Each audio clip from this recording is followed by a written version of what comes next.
ದೇಶದ ಮರ್ಯಾದೆಯನ್ನ 3 ಕಾಸಿಗೆ ಇಲ್ಲದ ಹಾಗೆ ಮಾಡ್ತಾ ಇದ್ದಾರೆ. ಮೋದಿ ನಮಃ, ಓಂ ನರೇಂದ್ರ ಮೋದಿ ನಮಃ, ಓಂ ನರೇಂದ್ರ ಮೋದಿ ನಮಃ, ಓಂ ನರೇಂದ್ರ ಮೋದಿ ನಮಃ. ಎಂತೆಂತಹ ಮೂರ್ಖತನದ ಪರಮಾವಧಿಗಳನ್ನ ನೋಡ್ತಾ ಇದ್ದೇವೆ. ಬ್ರಿಟಿಷರಿಂದ ಭಾರತವನ್ನ ಸ್ವತಂತ್ರಗೊಳಿಸಿಕೊಂಡ್ರೂ ಸಹ ಇಲ್ಲಿ ರಾಜಕಾರಣಿಗಳನ್ನ ಓಲೈಸೋದಿಕ್ಕೆ ಎಂತೆಂತಹ ಡ್ರಾಮಾಗಳನ್ನ ಮಾಡ್ತಾ ಇದ್ದಾರೆ. ನಿಜಕ್ಕೂ ನಾಚಿಕೆ ಆಗುತ್ತೆ ರೀ. ನನ್ನನ್ನು ಸೇರಿ ಭಾರತೀಯರು ಇಷ್ಟು ಮೂರ್ಖರಾಗ್ಬಿಟ್ರ ಅಂತ. ಯಾವ ಸ್ಥಿತಿಗೆ ತೆಗೆದುಕೊಂಡು ಹೋಗ್ತಾ ಇದ್ದಾರೆ ದೇಶವನ್ನ. ವಿದೇಶದಲ್ಲಿರುವವರು ಭಾರತೀಯರನ್ನ ನೋಡ್ಕೊಂಡು ನಗ್ತಾ ಇದ್ದಾರೆ. ಸೋಷಿಯಲ್ ಮೀಡಿಯಾ ಕೈನಲ್ಲಿದೆ ಇವತ್ತು. ಭಾರತದ ಯಾವುದಾದ್ರೂ ಮೂಲೆಯಲ್ಲಿ ಏನಾದ್ರೂ ಮೂರ್ಖತನದ ಪರಾಮಾವಧಿ ನಡೆದ್ರೆ ಅದನ್ನ ಎಲ್ಲೋ ಬೇರೆ ದೇಶದಲ್ಲಿ ಕುತ್ಕೊಂಡು ನೋಡ್ಕೊಂಡು ನಗ್ತಾ ಇರ್ತಾರೆ. ಇವರಿಗೆ ಸ್ವತಂತ್ರ ಕೊಟ್ಟಿದ್ದು ವೇಸ್ಟ್ ಅಂತ ಹೇಳ್ತಾ ಇದ್ದಾರೆ. ನಮಗೆ ಸ್ವತಂತ್ರ ಬೇಕಾಗಿರ್ಲಿಲ್ಲ. ಬ್ರಿಟಿಷರು ಅವತ್ತೇ ಹೇಳಿದ್ರಂತೆ ನಿಮಗೆ ಆಡಳಿತ ಮಾಡೋದಕ್ಕೆ ಬರಲ್ಲ, ನಾವು ರೂಲ್ ಮಾಡ್ತೇವೆ ಅಂತ. ಇವತ್ತು ಎಲ್ಲವೂ ನಿಜ ಆಗ್ತಾ ಇದೆಯಲ್ಲ. ಅವನು ಯಾರೋ ಮೂರ್ಖ ಮೋದಿಯವರ ದೇವಸ್ಥಾನವನ್ನ ಕಟ್ತೇನೆ, ಬಿಹಾರದಲ್ಲಿ ಕಟ್ತೇನೆ ಅಂತ ಹೇಳ್ಬಿಟ್ಟು ಚಿನ್ನದ ದೇವಸ್ಥಾನ ಕಟ್ತೇನೆ, ಚಿನ್ನದ ಮೂರ್ತಿ ಕಟ್ತೇನೆ, ಪ್ರತಿಷ್ಠಾಪನೆ ಮಾಡ್ತೀನಿ ಅಂತ ಹೇಳಿದಂಥವನು ಪ್ರೆಸ್ ಕ್ಲಬ್ ಅಲ್ಲಿ ಪ್ರೆಸ್ ಮೀಟ್ ಮಾಡ್ತಾನೆ. ಹಿಂದೂ ದೇವರುಗಳನ್ನ ಬಳಸ್ಕೊಂಡು ಒಬ್ಬ ವ್ಯಕ್ತಿಗೆ ಹಿಂದೂ ದೇವರ ರೂಪವನ್ನ ಕೊಟ್ಟು ಅವರನ್ನ ದೇವರು ಅಂತ ಬಿಂಬಿಸ್ತಾನೆ. ಈ ಹಂತಕ್ಕೆ ಹೋಗಿದೆ ನಮ್ಮ ಧರ್ಮ, ಹಿಂದೂ ಧರ್ಮ. ಅನ್ಯ ಧರ್ಮದವರು ನಮ್ಮ ಧರ್ಮವನ್ನ ನೋಡಿ ನಗ್ತಾ ಇದ್ದಾರೆ. ಅನ್ಯ ದೇಶದವರು ನಮ್ಮ ಭಾರತವನ್ನ ನೋಡಿ ನಗ್ತಾ ಇದ್ದಾರೆ. ನಮ್ಗೆ ಇದ್ರ ಬಗ್ಗೆ ಪರಿಜ್ಞಾನವೇ ಇಲ್ಲ. ಯಾವ ಸ್ಥಿತಿಗೆ, ಯಾವ ಹಂತಕ್ಕೆ ಈ ದೇಶವನ್ನ ತೆಗೆದುಕೊಂಡು ಹೋಗ್ತಾ ಇದ್ದಾರೆ. ನಾವು ಯಾವ ವಿಚಾರ ಮಾತಾಡಬೇಕು ಬೇಕಾಗಿಲ್ಲ. ಇದು ಯಾರಿಗೂ ಬೇಕಿಲ್ಲದು. ದೇಶ ಸಾಲದ ಸುಳಿಯಲಿದೆ, ಬೇಕಿಲ್ಲ. ಸಾಲ ಮಾಡಿ ತಗೊಂಡು ಬಂದು ನಿಮಗೆ ದೇಶ ಅಭಿವೃದ್ಧಿ ಆಗ್ತಾ ಇದೆ ಅಂತ ತೋರಿಸ್ತಾ ಇದ್ದಾರೆ. ನಿಮ್ಗೆ ಅದರ ಪರಿಜ್ಞಾನವೇ ಇಲ್ಲ. ಪ್ರತಿ ವರ್ಷವೂ ಸಹ 20 ಲಕ್ಷ ಕೋಟಿ 30 ಲಕ್ಷ ಕೋಟಿ ಸಾಲ ಏರ್ತಾ ಇದೆ. ಸಾಲ ಮಾಡಿ ತುಪ್ಪ ತಿನ್ನು ಅನ್ನೋ ರೀತಿಯಲ್ಲಿ ಸಾಲ ಮಾಡಿ ನಿಮ್ಮನ್ನ ಸಾಲಗಾರರನ್ನಾಗಿ ಮಾಡಿ ದೇಶ ಅಭಿವೃದ್ಧಿ ಹೊಂದ್ತಾ ಇದೆ ಅಂತ ಹೇಳ್ತಾ ಇದ್ದಾರೆ. ಒಂದು ಕಡೆ ಇಂತಹ ಮೂರ್ಖರು ನರೇಂದ್ರ ಮೋದಿ ಅವರನ್ನ ದೇವರು ಅಂತೇಳಿ ಅದಕ್ಕೊಂದು ರೂಪ ಕೊಟ್ಟು, ಶ್ರೀರಾಮಚಂದ್ರನ ಅವತಾರ ಅಂತೇಳಿ ರೂಪ ಕೊಟ್ಟು ಪ್ರೆಸ್ ಕ್ಲಬ್ ಅಲ್ಲಿ ಪ್ರೆಸ್ ಮೀಟ್ ಮಾಡ್ತಾರೆ ಅಂತಂದ್ರೆ ಇದಕ್ಕಿಂತ ನಾಚಿಕೆಗೇಡಿನ ಸಂಗತಿ ಇನ್ನೊಂದಿದೆಯೇನ್ರಿ? ನಾವು ಭಾರತೀಯರ್ರಿ. ಈ ದೇಶದ ಸ್ವತಂತ್ರಕ್ಕೋಸ್ಕರವಾಗಿ ಲಕ್ಷಾಂತರ ಜನ ಬಲಿದಾನ ಮಾಡಿದ್ದಾರೆ. ಭಗತ್ ಸಿಂಗ್, ಚಂದ್ರಶೇಖರ್ ಆಜಾದ್, ರಾಜ್ಗುರು, ಸುಖದೇವ್, ಸುಭಾಷ್ ಚಂದ್ರ ಬೋಸ್, ಸಂಗೊಳ್ಳಿ ರಾಯಣ್ಣ, ಮಹಾತ್ಮ ಗಾಂಧಿಯವರು ಇವರೆಲ್ಲರೂ ಸಹ ದೇಶದ ಸ್ವತಂತ್ರಕ್ಕೋಸ್ಕರವಾಗಿ ಹೋರಾಟ ಮಾಡಿರುವಂಥವ್ರು. ಅಂತಹ ಸ್ವತಂತ್ರ ಭಾರತದಲ್ಲಿ 80 ವರ್ಷ ಆಗಿದೆ. ನಮ್ಮ ಕೊಡುಗೆ ಏನು ಈ ದೇಶಕ್ಕೆ ನಮ್ಮ ಕೊಡುಗೆ ಏನು? ಶೂನ್ಯ. ಇರುವಂತಹ ಸ್ವತಂತ್ರವನ್ನ ನಾವು ಸದ್ಬಳಕೆ ಮಾಡ್ಕೊಳಕ್ ಆಗ್ತಾ ಇಲ್ಲ. ಇನ್ನೊಂದು ದೇಶಗಳನ್ನು ಮುಂದೆ ತಲೆ ತಗ್ಗಿಸ್ಕೊಂಡು ಹೋಗ್ತಾ ಇದ್ದೇವೆ. ಯಾರೂ ಪ್ರಶ್ನೆ ಮಾಡೋದಿಲ್ಲ. ಯಾರಿಗೂ ಬೇಕಾಗಿಲ್ಲ ಈ ದೇಶ. ದೇವಸ್ಥಾನ ಕಟ್ತಾರಂತೆ, ನರೇಂದ್ರ ಮೋದಿ ಅವರ ಚಾಲೀಸನ್ನ ಪ್ರಕಟಣೆ ಮಾಡ್ತಾರಂತೆ. ಹಾಗಾದ್ರೆ ಶ್ರೀರಾಮಚಂದ್ರನ ಕತೆ ಏನು? ಹನುಮಂತನ ಕತೆ ಏನು? ಕೇಳೋರಿಲ್ಲ, ಹೇಳೋರಿಲ್ಲ. ಯಾರು ಹೇಗ್ ಬೇಕಾದ್ರೂ ಈ ಧರ್ಮವನ್ನ ಬಳಸ್ಕೊಳ್ಬಹುದು ಅನ್ನೋದಕ್ಕೆ ನಮ್ಮ ಮುಂದೆ ಇರುವಂತಹ ಜೀವಂತ ಸಾಕ್ಷಿಗಳು ಇದು. ದೇವರುಗಳನ್ನ ಓಟಿಗೆ ಬಳಸ್ಕೊಳ್ತೀರಿ, ಧರ್ಮವನ್ನ ಓಟಿಗೆ ಬಳಸ್ಕೊಳ್ತೀರಿ, ದೇಶವನ್ನ ಓಟಿಗೆ ಬಳಸ್ಕೊಳ್ತೀರಿ. ಯಾವ ಸ್ಥಿತಿಗೆ ರೀ?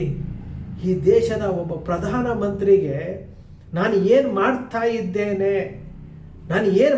ಇದ್ದೀನಿ ಅನ್ನೋದೇ ಗೊತ್ತಿಲ್ಲ. ಈ ದೇಶದ ಪ್ರಧಾನ ಮಂತ್ರಿಗಳನ್ನ ನಡೆಸ್ಕೊಳ್ತಾ ಇರುವಂತಹ ರೀತಿ ನೋಡಿ, ಇತ್ತೀಚೆಗೆ ನೀವು ಗಮನಿಸ್ತಾ ನೋಡಿ, ನರೇಂದ್ರ ಮೋದಿ ಅವರ ಕೈನಲ್ಲಿ ತಪ್ಪು ಮೇಲೆ ತಪ್ಪು ಮಾಡಿಸ್ತಾ ಇದ್ದಾರೆ. ಅವರಿಗೆ ಟೆಲಿಪ್ರಾಂಪ್ಟರ್ ಅಲ್ಲಿ ಕೊಡ್ತಾ ಇರುವಂತಹ ಆ ಮ್ಯಾಟ್ರ್ ಏನಿದೆಯಲ್ಲ ಅದರಲ್ಲಿ ಇವರೇ ತಪ್ಪು ಮಾಡ್ತಾ ಇದ್ದಾರೆ. ನರೇಂದ್ರ ಮೋದಿ ಅವರಿಗೆ ಈಗ ಅವರ ಕುರ್ಚಿಯನ್ನ ಬದಲಾವಣೆ ಮಾಡಬೇಕು. ಪ್ರಧಾನಮಂತ್ರಿ ಕುರ್ಚಿಯಿಂದ ಅವರನ್ನು ಇಳಿಸಬೇಕು. ಇಳಿಸೋದಕ್ಕೆ ಏನ್ ಬೇಕು ಎಲ್ಲವೂ ಹಿಂದೆ ನಡೀತಾ ಇದೆಯಾ? ಈ ಪ್ರಶ್ನೆ ಎಲ್ಲರಿಗೂ ಒಂದ್ಸರಿ ಸೂಕ್ಷ್ಮವಾಗಿ ನೀವು ಗಮನಿಸಿ ನೋಡಿ. ವಿದೇಶಗಳಿಗೆ ಹೋದಾಗ ಇಷ್ಟು ದಿನ ಇರಲಿಲ್ಲ. ಇತ್ತೀಚೆಗೆ ಬಹಳ ಆಗ್ತಾ ಇದೆ. ವಿದೇಶಗಳಿಗೆ ಹೋದಾಗ ಚೀಟಿ ಕೊಡುವಂಥದ್ದು, ಜನರ ಭಾವನೆಯಲ್ಲಿ ನರೇಂದ್ರ ಮೋದಿಯವರು ಆಗ್ತಾ ಇಲ್ಲ ಅಂತ ತೋರಿಸ್ಕೊಳ್ಳುವಂಥದ್ದು, ಭಾರತ ದೇಶದಲ್ಲಿ ಇಲ್ಲಿ ನಡೆಸ್ಕೊಳ್ಳುವಂತ ಇರುವಂತಹ ರೀತಿ ತಪ್ಪು ವಿಷಯಗಳನ್ನು ಕೊಡುವಂಥದ್ದು, ಕೆಂಪು ಕೋಟೆಯ ಮೇಲೆ ಮಾತನಾಡುವಂಥದ್ದಕ್ಕೆ ಮ್ಯಾಟ್ರ್ ಕೊಡುವಂಥದ್ದು ಎಲ್ಲವನ್ನೂ ನೋಡ್ತಾ ಇದ್ರೆ ಬಹುಶಃ ನರೇಂದ್ರ ಮೋದಿಯವರು ಈ ಸೆಪ್ಟೆಂಬರ್ ಕಳೆದು ಅಕ್ಟೋಬರ್ಗೆ ಅವರ ಹುಟ್ಟಿದ ಹಬ್ಬದ ನಂತರ ಖಂಡಿತವಾಗಲೂ ನರೇಂದ್ರ ಮೋದಿಯವರ ಕೈನಲ್ಲಿ ರಾಜೀನಾಮೆ ಪಡೆಯುವಂತಹ ಸಾಧ್ಯತೆ ಇದೆ.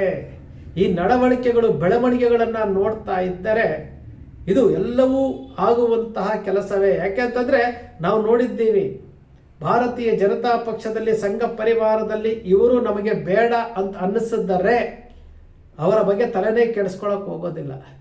ಇವ್ರು ಬೇಕು ಅಂತ ಡಿಸೈಡ್ ಮಾಡಿಬಿಟ್ರೆ 1 ಸರಿ 5 ಸರಿ 10 ಸರಿ 15 ಸರಿ 20 ಸರಿ 100 ಸರಿ ಹೋಗ್ತಾರೆ. ಇವ್ರು ಬೇಕು ಅಂದ್ರೆ, ಇವರು ಬೇಡ ಅಂತ ಡಿಸೈಡ್ ಮಾಡಿದ್ರೆ ನಿರ್ಲಕ್ಷ್ಯ ಮಾಡಲಿಕ್ಕೆ ಪ್ರಾರಂಭ ಮಾಡ್ತಾರೆ. ಕೊನೆಗೆ ಅಂತಿಮವಾಗಿ ಹೌದಪ್ಪ ನಾನು ಬೇಡ ಇಲ್ಲಿ ಅಂತೇಳಿ ತಾನಾಗೆ ಪಕ್ಷ ಬಿಟ್ಟು ಹೋಗ್ಬೇಕು, ತಾನಾಗೆ ರಾಜೀನಾಮೆ ಕೊಡಬೇಕು. ಎಲ್ಲವನ್ನೂ ಏನೋ ಮೈಂಡ್ ಸೆಟ್ ಮಾಡಿಕೊಂಡು ಮೈಂಡ್ ಗೇಮ್ ಮಾಡ್ಕೊಳ್ತಾ ಹೋಗ್ತಾ ಇರುವಂಥದ್ದು. ಬಹುಶಃ ಸೆಪ್ಟೆಂಬರ್ ಅಕ್ಟೋಬರ್ನಲ್ಲಿ ಈ ದೇಶದ ಪ್ರಧಾನಮಂತ್ರಿಯಾಗಿ ಅಮಿತ್ ಶಾ ಅವರು ಬರಬಹುದು. ಅಮಿತ್ ಶಾ ಅವರು ಈ ದೇಶದ ಪ್ರಧಾನಮಂತ್ರಿಯಾಗಿ ಅಧಿಕಾರವನ್ನು ವಹಿಸಿಕೊಳ್ಳಬಹುದು. ಸಾಧ್ಯತೆಗಳು ಇದ್ದಾವೆ. ಭಾರತೀಯ ಜನತಾ ಪಕ್ಷದ ನಡೆಗಳನ್ನು, ರಾಷ್ಟ್ರೀಯ ಸ್ವಯಂ ಸೇವಕ ಸಂಘದ ನಡೆಗಳನ್ನು ನೋಡ್ತಾ ಇದ್ರೆ ಬಹುಶಃ ಅಮಿತ್ ಶಾ ಅವರನ್ನ ಈ ದೇಶದ ಪ್ರಧಾನಮಂತ್ರಿ ಮಾಡೋದಕ್ಕೆ ನರೇಂದ್ರ ಮೋದಿ ಅವರ ಜನಪ್ರಿಯತೆಯನ್ನು ಕುಗ್ಗಿಸೋದಕ್ಕೆ ಇವರು ನರೇಂದ್ರ ಮೋದಿ ಅವರು ತಪ್ಪು ಮಾಡ್ತಾ ಇದ್ದಾರೆ, ಅವರಿಗೆ 76-77 ವರ್ಷ ಆಗೋಗಿದೆ ಅನ್ನೋ ವಿಚಾರವನ್ನ ಬಿಂಬಿಸಿ ಅವರಿಗೆ ರಾಜೀನಾಮೆಯನ್ನು ತೆಗೆದುಕೊಳ್ತಾರೆ. ಒಟ್ಟಿನಲ್ಲಿ ಈ ದೇಶ ಯಾವ ಸ್ಥಿತಿಗೆ ಹೋಗ್ತಾ ಇದೆ, ಅಂತಹ ಹಣಕಾಸು ಸಚಿವರು, ಅಂತಹ ಪ್ರಧಾನಮಂತ್ರಿಗಳು, ವಿದೇಶಿ ಸಾಲ, ಈ ದೇಶದಲ್ಲಿ ಅಚ್ಚೇ ದಿನ್ ಯಾವುದೂ ಇಲ್ಲ. ಬರೀ ಸುಳ್ಳು ಹೇಳುವಂತಹ ಪ್ರಧಾನಮಂತ್ರಿಗಳಿಗೆ ದೇವಸ್ಥಾನ, ಸುಳ್ಳು ಹೇಳಿ 2014ರಲ್ಲಿ ವಿದೇಶಿ ಸಾಲ ವಿದೇಶದಲ್ಲಿ ಇರುವಂತಹ ಕಪ್ಪು ಹಣ ತರ್ತೀನಿ ಅಂತೇಳಿ ಸುಳ್ಳು ಹೇಳಿರುವಂತವರಿಗೆ ದೇವಸ್ಥಾನ, ಈ ಜನರಿಗೆ ಅಚ್ಚೇ ದಿನ ಕೊಡ್ತೀನಿ ಅಂತ ಹೇಳಿದ್ದಂತಹ ಪ್ರಧಾನಮಂತ್ರಿಗಳಿಗೆ ದೇವಸ್ಥಾನ, ಜನರನ್ನ ಮೂರ್ಖರನ್ನಾಗಿ ಮಾಡಿ ಭಾವನಾತ್ಮಕ ವಿಚಾರಗಳನ್ನ ತುಂಬಿ ಎಲೆಕ್ಷನ್ ಅನ್ನ ಗೆದ್ದುಕೊಂಡು ಗೋಮಾತೆ, ದೇಶ, ಸೈನಿಕರು ಎಲ್ಲವನ್ನೂ ಬಳಸಿಕೊಂಡು ಅಧಿಕಾರಕ್ಕೆ ಬರುವಂತವರಿಗೆ ದೇವಸ್ಥಾನ, ಚಿನ್ನದ ವಿಗ್ರಹ. ಅಯೋಧ್ಯೆಯಲ್ಲಿ ರಾಮ ಮಂದಿರವನ್ನ ಕಟ್ಟಿ 2 ವರ್ಷಕ್ಕೆ ಕೋಟ್ಯಾಂತರ ರೂಪಾಯಿ ಹುಂಡಿ ಕಳ್ತನ ಮಾಡಿದಂಥವರು ನರೇಂದ್ರ ಮೋದಿ ಅವರ ಚಿನ್ನದ ಮೂರ್ತಿಯನ್ನ ಮಾಡಿ ಅಲ್ಲಿ ಒಂದು ದೇವಸ್ಥಾನ ಕಟ್ಟಿ ಅಲ್ಲಿ ಹುಂಡಿಗೆ ಕೈ ಹಾಕಿ ಹಿಂಗೆ ಜನರನ್ನ ದಾರಿ ತಪ್ಪಿಸುವಂತ ವಿಚಾರ ಯಾವ್ದೇಳಿ? ಇಡೀ ದೇಶ ಇವತ್ತು ಸಾಲದಲ್ಲಿ ಮುಳುಗಿದೆ. ಒಂದೇ ಮಾತರಮನ್ನ ತೆಗೆದು ಬಿಟ್ರು, ಕಿತ್ತಾಡ್ಕೊಳ್ಳಿ, ಒಂದೇ ಮಾತರಮನ್ನ ತೆಗೆದು ಬಿಟ್ರು ನೀವು ಕಿತ್ತಾಡ್ಕೊಂಡು ಸಾಯಿರಿ ಭಾರತೀಯರು, ನಾವು ಈ ಅಧಿವೇಶನದಿಂದ ತಪ್ಪಿಸ್ಕೊಳ್ತೀವಿ. ನೋಡಿ ಎಷ್ಟು ಚಾಣಕ್ಷತನದಿಂದ ಹೆಜ್ಜೆಗಳನ್ನ ಇಡ್ತಾ ಇದ್ದಾರೆ ಅಂತಂದ್ರೆ, ಒಂದೇ ಮಾತರಮನ್ನ ತೆಗೆದು ಅವತ್ತೊಂದು ದಿವಸ ಲೋಕಸಭೆಗೆ JP ನಡ್ಡಾ ಅವರು ಹೇಳ್ತಾರೆ, ರಾಹುಲ್ ಗಾಂಧಿ ಅವರೇ ಓಡೋಗ್ಬೇಡಿ, ಅಮಿತ್ ಶಾ ಅವರು ಬಂದು ಉತ್ತರ ಕೊಡ್ತಾರೆ ಅಂತ. ಅಮಿತ್ ಶಾ ಅವರು ಬಂದ್ರು, ಒಂದೇ ಮಾತರಂ ಹೇಳಿದ್ರು, ಲೋಕಸಭೆಯನ್ನ ಮುಂದೂಡಿದ್ರು, ಹೊರಟೋದ್ರು. ಒಂದೇ ಮಾತರಮ್ಮನ್ನ ಹಚ್ಚಿದ್ರು, ಕಿತ್ತಾಡ್ಕೊಂಡು ಸಾಯ್ರಿ, ನಮ್ಮ ಪಾಡಿಗೆ ನಾವು ಸೇಫ್ ಆಗಿರ್ತೀವಿ ಅಂದ್ರು. ಇದು ನಮ್ಮ ದೇಶದ ಇವತ್ತಿನ ಪರಿಸ್ಥಿತಿ. ನಮ್ಗದೆಲ್ಲ ಬೇಕಾಗಿಲ್ಲ. ಅಂಧ ಭಕ್ತರು, ದೇಶದ ಬಗ್ಗೆ ಕಾಳಜಿ ಇಲ್ಲದೆ ಇರೋರು ಏನೇನೋ ಮಾತಾಡ್ತಾ ಇರ್ತಾರೆ. ಯಾವ ಪರಿಸ್ಥಿತಿ ರೀ ಇದು? ಯಾತಕ್ರಿ ಬೇಕಾಗಿತ್ತು ಸ್ವತಂತ್ರ? ನಮಗೆ ಸ್ವತಂತ್ರ ಬೇಕಾಗಿತ್ತೇನ್ರಿ? ದೇವಸ್ಥಾನವನ್ನ ಕಟ್ತಾರಂತೆ, ಎಲ್ಲರೂ ಹೋಗಿ ಪೂಜೆ ಮಾಡಿ, ದೇಶ ಹಾಳಾಗೋದ್ರೂ ಚಿಂತೆ ಇಲ್ಲ, ಪೂಜೆ ಮಾಡಿ. ಸ್ನೇಹಿತರೆ, ಭಾರತೀಯರಾಗಿ ಹುಟ್ಟಿದ ಮೇಲೆ ಅದರ ಋಣ ನಮ್ಮ ಮೇಲೆ ಇರುತ್ತೆ. ಒಂದು ಜಾತಿಯಲ್ಲಿ ಹುಟ್ಟಿದ ಮೇಲೆ ಆ ಜಾತಿಯ ಋಣ ಇರುತ್ತೆ, ಒಂದು ಧರ್ಮದಲ್ಲಿ ಹುಟ್ಟಿದ ಮೇಲೆ ಆ ಧರ್ಮದ ಋಣ ಇರುತ್ತೆ. ಅದೇ ರೀತಿ ಈ ದೇಶದಲ್ಲಿ ಹುಟ್ಟಿದ ಮೇಲೆ ದೇಶದ ಋಣ ಇರುತ್ತೆ. ಅದನ್ನು ಕಾಪಾಡಬೇಕಾಗಿದ್ದಂಥದ್ದು ಪ್ರತಿಯೊಬ್ಬ ಭಾರತೀಯನ ಕರ್ತವ್ಯ. ಕಣ್ಣು ಮುಂದೆ ಅನ್ಯಾಯ ನಡೀತಾ ಇದೆ, ನಾವು ಅದನ್ನು ಖಂಡಿಸ್ಲಿಲ್ಲ ಅಂತಂದ್ರೆ ನಾವು ಭಾರತೀಯರಾಗಲಿಕ್ಕೆ ಸಾಧ್ಯವೇ ಇಲ್ಲ.